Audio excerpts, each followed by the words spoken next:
looked at that lease $2,150 a month. You ran the numbers, nodded your head, and told yourself the single most dangerous lie in personal finance. I can afford this. You felt responsible. You felt safe. Wake up. That's safety. That is the trap. You think you just signed up for a $550 increase over your old place. You didn't. That $550 is just the cover charge. It is the invisible anchor that is about to drag your entire financial life to the bottom. If you feel broke despite making good money, stop blaming inflation. Blame the baseline you just agreed to stick around. I'm going to show you exactly how the math you did in your head is bleeding you dry. Let's cut the nonsense. You didn't move because you wanted luxury. You moved because you were desperate. You were taking critical Zoom calls at your kitchen table, praying your boss didn't see the unwashed dishes in the background. You needed a door you could close. You needed a home office. So you justified the jump from $1,600 to $2,150.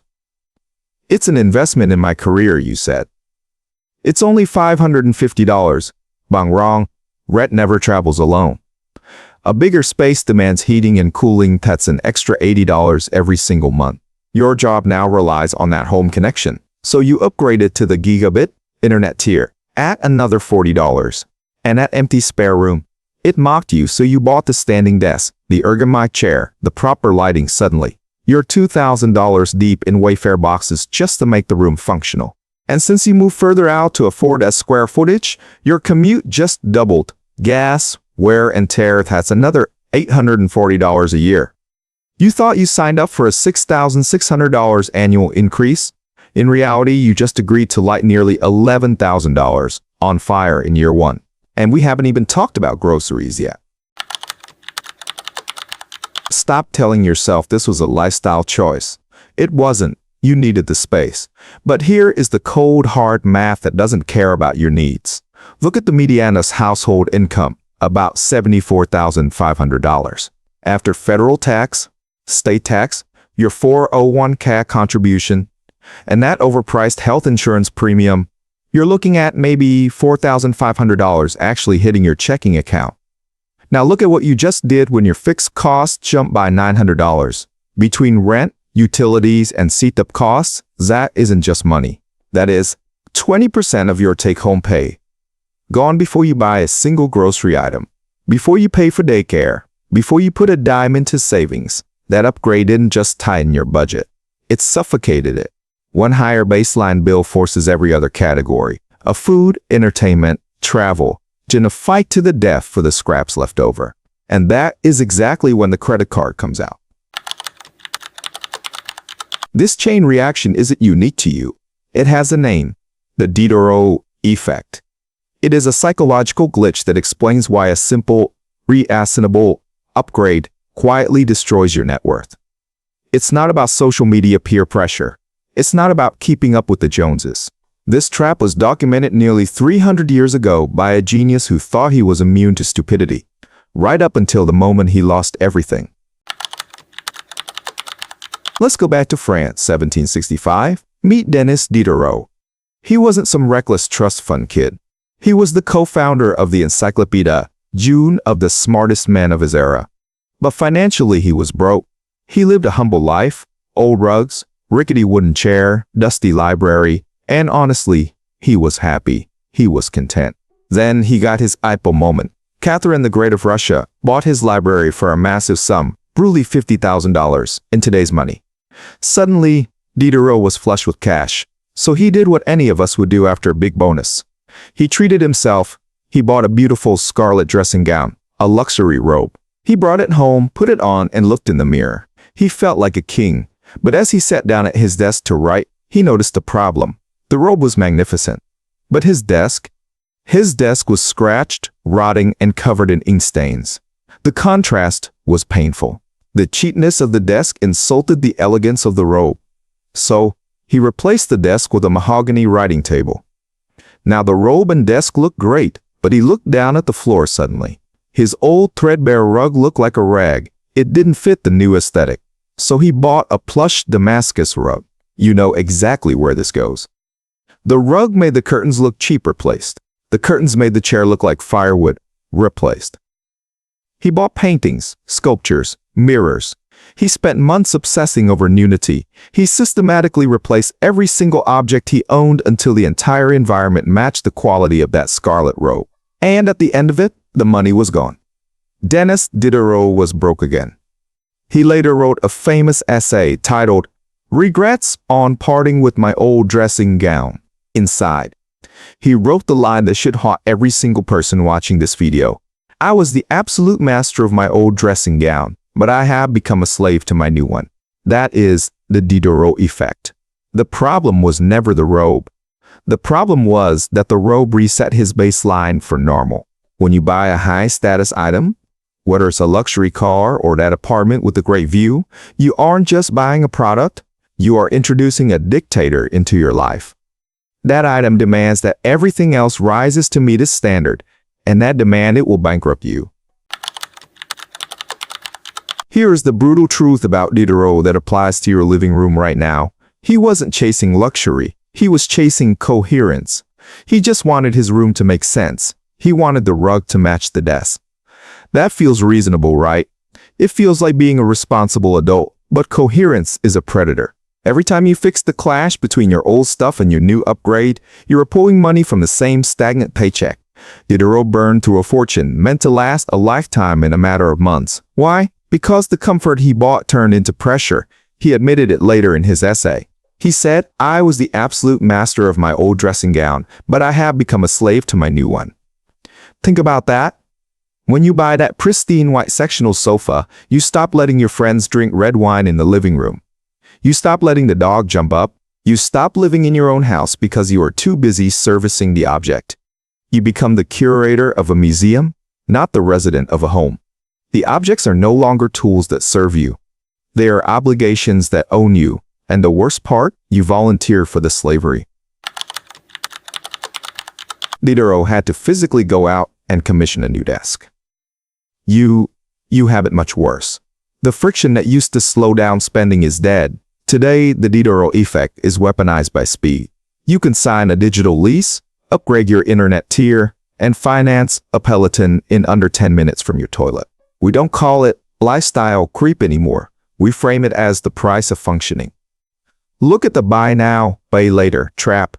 About 40% of Americans aged 25 to 45 have used it.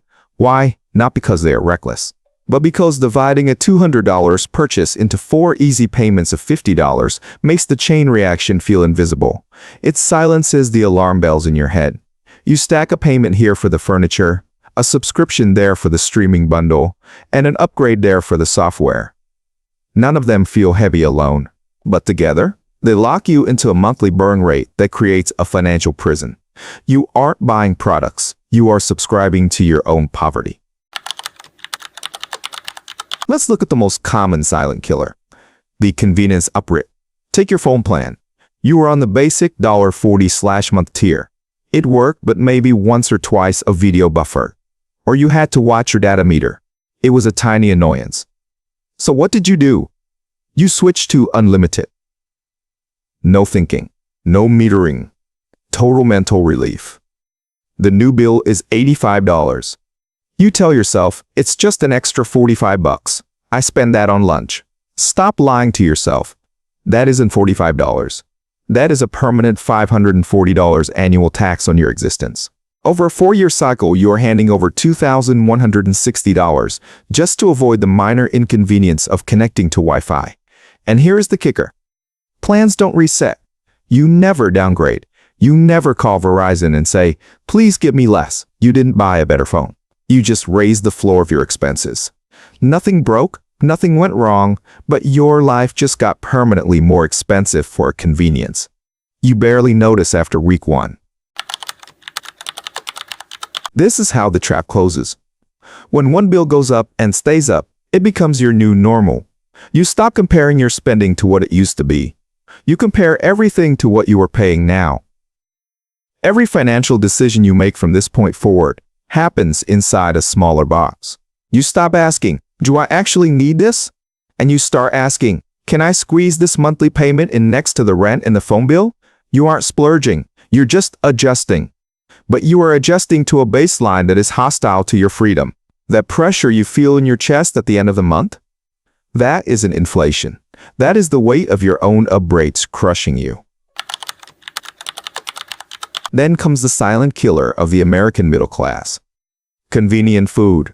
Back when your rent was lower, you had margin. You spent about $350 a month on groceries. You cooked. It took time, but the math worked. But now your job is heavier. The commute is longer. By 7 p.m., cooking feels like a punishment. So, you tell yourself the lie. I'm buying back my time. One DoorDash order turns into 3. Then 4 times a week at $20 a pop with fees and tips, delivery is bleeding you for $380 a month. Add your basic groceries back in, and your food cost just hit $630. Do the math. That is an extra $3,360 a year flying out the window compared to the old you. You didn't decide to become a gourmet. You decided to be lazy because you are stressed, and the market is charging you a premium for that exhaustion. You think you are saving an hour of cooking time, but in reality, you are working extra hours just to pay for the guy bringing you a lukewarm burrito. You aren't buying food. You are financing your own lack of energy. And when the math stops working, the plastic comes out. This is the most dangerous part of the spiral. You aren't charging a vacation to Cabo. You aren't buying a Rolex. You are using credit to cover the gap you created. Groceries, gas, the utility bill that hit 2 days before payday, the balance settles around $3,000. It doesn't look like a crisis. It just sits there.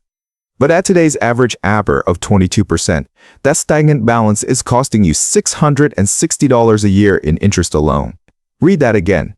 $660 a year for nothing. No product, no service, no joy. Just the rental fee for money you already spent. You are paying rent on your own past mistakes. You didn't take on debt to live large. You took it on to maintain the illusion that you can afford your new baseline. You are no longer working for your future. You are clocking in every morning just to service the interest on yesterday's groceries. You don't need a white sofa to feel the Diderot Effect. The apartment itself does the work. When you upgrade to a nicer place, you stop living in it. You start curating it. You hesitate to invite people over because of the mess. You panic over a scratch on the floor. You worry about noise. The apartment was supposed to give you freedom. Instead, it gave you rules. That higher standard demands that you be cleaner, quieter, and more careful. You spend more time maintaining the space than enjoying it. That is the paradox of the upgrade. The more expensive your life becomes, the more guarded you become inside it. You aren't the owner of your lifestyle anymore. You are the janitor. So, how do you stop the bleeding? You can't live in a cave, but you can build a firewall. Here is your 3-step defense strategy. Step 1. Predict the chain reaction. Before you sign that lease, buy that car, or upgrade that console, stop asking, can I make the monthly payment? That is a poor person's question. Ask, what is the full system cost for 1 year? If you buy the Ace 5, will it demand a 4K TV? Will it demand an $80 subscription? If the baseline jumps $300 a month, that is $3,600 of after-tax freedom you are deleting from your year. If seeing the annual number makes your stomach churn, do not buy the anchor item. You are inviting a vampire into your house. Step 2. The buy one, burn one protocol. The Diderot Effect thrives on accumulation. We add the new, but we keep the old. Just in case. Stop it. You want the new sneakers. Fine. An old pair must leave the house today. Sell it, donate it, or trash it. You want the new toaster? The old one goes. This forces you to feel the pain of the exchange. It stops you from building a shrine of possessions that you have to clean, store, and insure. Stay a user, not a storage unit. Step 3. The nuclear opin des strategic downgrading. This is the hardest pill to swallow, but it is the most effective. Sometimes the only way to win is to deliberately choose to lose status. Drive a car slightly worse than what you can afford. Stay in an apartment that is fine instead of impressive. Why? Because a low-maintenance identity is the most profitable asset you can own. If you drive a beat-up Honda, nobody expects you to wear a $2,000 suit. You have freedom. When you lower your baseline by just $200 a month, you aren't just saving $200. You are buying back $2,400 worth of breathing room every single year. That margin is the difference between sleeping at night and panic attacks at 3 a.m. Here is the bottom line. Spending money is not the enemy. The enemy is the blind baseline. The enemy is the quiet, creeping standard of living that locks you into a rat race you never signed up for. Most people don't go broke from one catastrophic mistake. They lose their lives to 50 irreasonable choices that slowly tighten the noose around their neck. Diderot taught us this 300 years ago, and we are still failing the test. The upgrade doesn't finish the puzzle. It scrambles the board and forces you to start over. Stop looking at the purchase price. Start looking at the lifestyle cost. Regain control of your math, and you regain control of your life. If this video saved you from making a stupid financial decision this week, hit subscribe. We are going to keep tearing apart the money traps everyone else is too polite to talk about. I'll see you in the next one. Don't buy the rope.